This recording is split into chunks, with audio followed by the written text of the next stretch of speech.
If you go to Rick Phillips' campaign website, you don't see too much about policy. His primary focus is on education, which we just discussed. Another is gun rights. The third is immigration. On that issue, he expresses some very strong opinions about the Islamic faith. The religion wouldn't be allowed to exist in this country if he had it his way. That's where we pick up the rest of our conversation. So you promote an immigration policy, you say, that works for Americans and provides for secure borders, adding specifically that Islam should be recognized as a hostile ideology and have its religious status revoked. You try to make the argument to abolish the Department of Education because it's not in the Constitution. Why do you think it's okay to disavow another religion when it's protected by the Constitution? Well, I would assert that when the founding fathers put in the First Amendment that Congress shall make no law establishing of a religion, they were specifically talking about Christianity at the time and all of its many denominations. They were not talking about anti-Christian beliefs. Now, if a person doesn't want to believe in Christ, that's their business.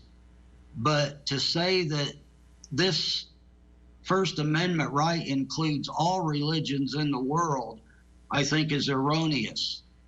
Really? Islam was not a part of the founders' denominational beliefs at the time.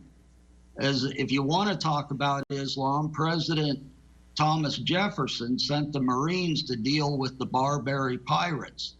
Those were Islam, Muslims. And that's where they kind of fit in there. They contributed to the Marine hymn. But the Constitution exists for a reason to let people practice religion, let people not practice religion. So why are you singling out that one religion specifically, and are you singling out every religion that's beyond Christianity? Islam contains Sharia law, and under the Sharia law, they do not believe that they have to obey our Constitution because it's man-made.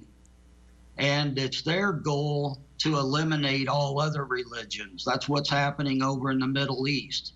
If I could hear from some Muslims where they was wanting to go over to the Middle East and talk to their people about building churches and allowing Christianity, that might be different. But we don't hear that. It's always us that has to compromise. It's always Christians that have to compromise. Have you met any Muslims? Do you have any conversations with them? Have you met any or friends with any in your life? I study them, and I've met a few. What do you say to people who think you're really just promoting hate with that type of philosophy? I'm not promoting hate. I'm just calling a spade a spade. They even use they have their own word called taqiyya, you know, where they can lie to us until they gain the upper hand. And this is what they're doing. Look at Ilhan Omar. Look at Rashida Tlaib. Look at the ones in Congress. Do they have the America's interest at their heart?